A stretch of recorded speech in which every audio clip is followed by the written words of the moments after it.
We conclude this module with a discussion of benzene and the concept of aromaticity. Our learning goal is really to understand the special stability that benzene has and where it comes from, and also what it might imply about the properties of this molecule. We're going to start by considering the energy cost of converting single bonds to double bonds, but instead of doing it for linear hydrocarbons, do it for cyclic hydrocarbons. So we'll put together some pictures here to tell the story.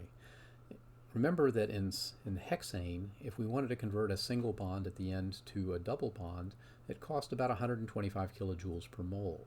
Will the same be true of cyclohexane? Well, when we do a similar comparison, we find that in fact the energy cost is just about the same. It's 121 kilojoules per mole. And this tells us that the cyclic molecule is behaving more or less as we would expect for the difference in the energy cost of turning a single bond into a double bond. What about if we convert a second single bond into a double bond to create a conjugated diene? What does that look like?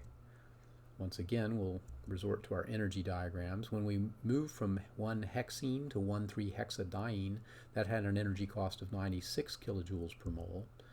Doing the same thing for cyclohexene to 1,3-cyclohexadiene, however, has an energy cost of 109. So this tells us that for some reason the cyclic compound doesn't have that same energy stabilization for conjugation. We don't yet know why that might be the case, but at least we have a hint that things are not always the same in the cyclic world. Let's go one step further and convert a third single bond to a double bond. So we're going to go from hexadiene to hexatriene. This, remember, had a cost of 114 kilojoules per mole. So there is still some energy cost, but it's still reduced. Now, when we do the same for the cyclic molecule, we might expect this energy to be about the same.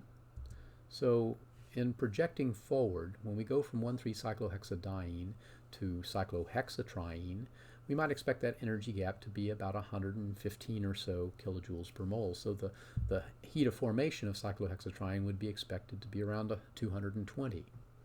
What actually happens, though? Well, in this case, I'm going to draw it over on the right-hand side because it's a little more space there. What we actually get is, well, something a little bit different. That's considerably lower than we thought. Okay, we have a case now where we've gone from cyclohexadiene to benzene, and it actually releases energy. It's at a lower energy in benzene.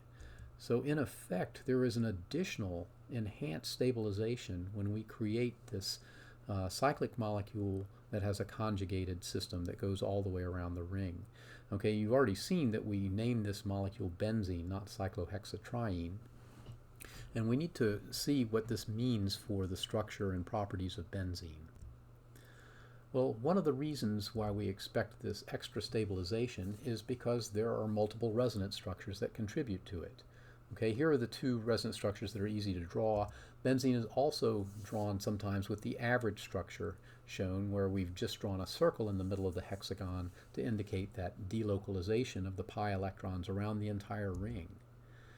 So those pi electrons are spread across all 6 carbon atoms, and that resonance leads to a stabilization and a low heat of formation for benzene. As I mentioned before, it's even lower than cyclohexadiene. So in fact, not only did it cost less energy to convert that last single bond to a double bond, we actually got energy back from doing it.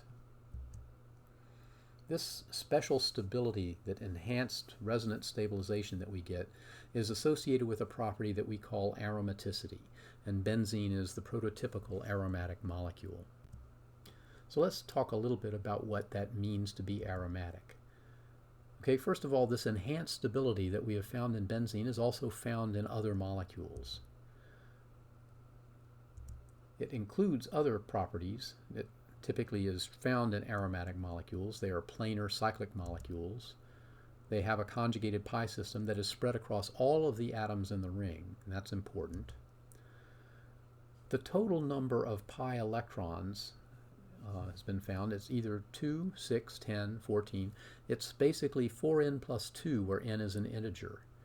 And this is something called Huckel's rule. If it has 4, 8, 12, 16, just 4n pi electrons, then it turns out not to have this special stabilization. Now, there's more mathematical reasons for why this is true, but it's a good rule of thumb to remember that these molecules must have a particular number that is in between two multiples of 4. All of these aromatic molecules display enhanced stability, and they resist changes that disrupt this aromaticity, so this causes them to be somewhat inert to reaction. So let's see about benzene. What are some of these noteworthy features? Well, it has 6 trigonal planar carbons that are all hooked together and arranged in a regular hexagon. Okay, so a regular hexagon would have angles of 120 degrees, and it turns out that all the bond angles in this molecule are also 120 degrees. So this is very much in keeping with the trigonal planar geometry that requires 120 degree bond angles. All of the carbons are structurally equivalent, so that means all of the carbon-carbon bond lengths are the same. They're all 140 picometers. All the carbons react the same way and behave the same way. All 6 hydrogen atoms are also structurally equivalent. All of them have a bond length with carbon of 109 picometers. And there's no strain in the ring, either ring strain or steric strain. It is a perfectly planar molecule, and basically nothing that increases its energy beyond the normal energy of the bonding.